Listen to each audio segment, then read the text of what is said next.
Apartment, condo, single-family residence? What's the difference and which one is right for you? That's what we're talking about today.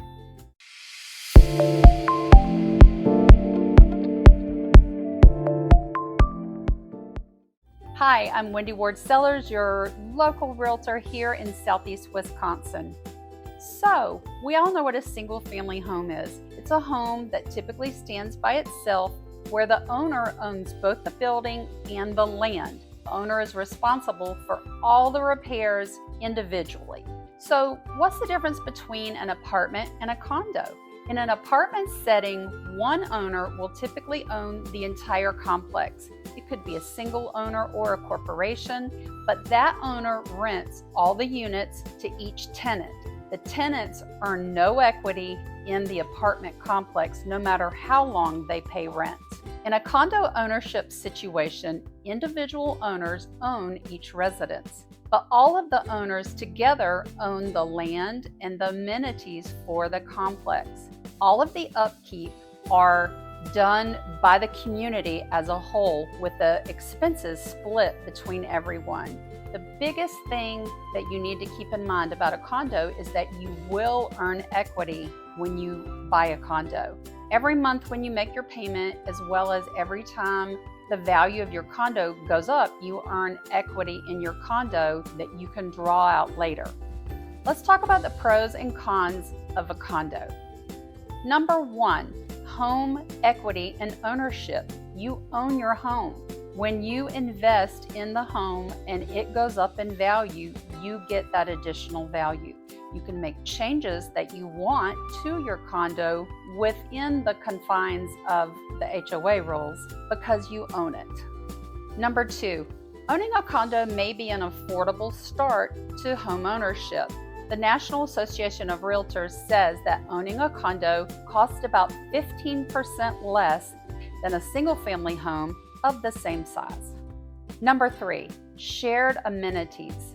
Your condo association may have things like a pool, a playground, a tennis or basketball court, and these items are things that perhaps you couldn't afford as an individual homeowner, but when the expense is shared across all the owners in the complex, they are more easily attained. Number four, shared expenses.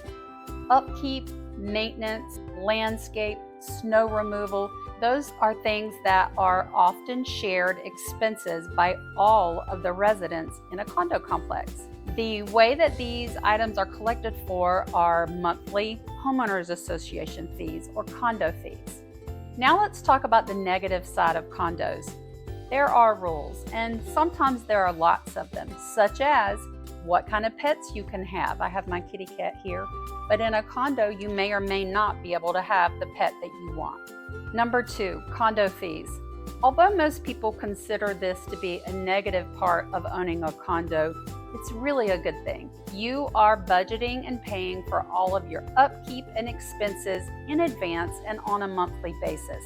Most of the time, condo associations have planned properly and are collecting the correct amount of money that is going to be needed for all expenses. Number three, shared spaces and privacy. In a condo association, it may be hard to get privacy outside your specific unit. Public spaces in a condo area are just that, public spaces that can be accessed and used by all owners. Number four, limited parking for guests. If you like to have guests come over, it might be a challenge because there aren't enough spaces in your condo association. Sometimes there are designated lots just for guests, and sometimes guests have to park in on-street parking. This is something you'll want to find out before you start inviting people over. So that's it. That's all the pros and cons about owning a condo. If you have found this video to be helpful, please hit the subscribe button below. I have a new video that comes out every Friday, and I'd love to have you join me. If you have a question that you'd like me to answer, send it to me, and maybe I'll feature your question on an upcoming video. Have a great week.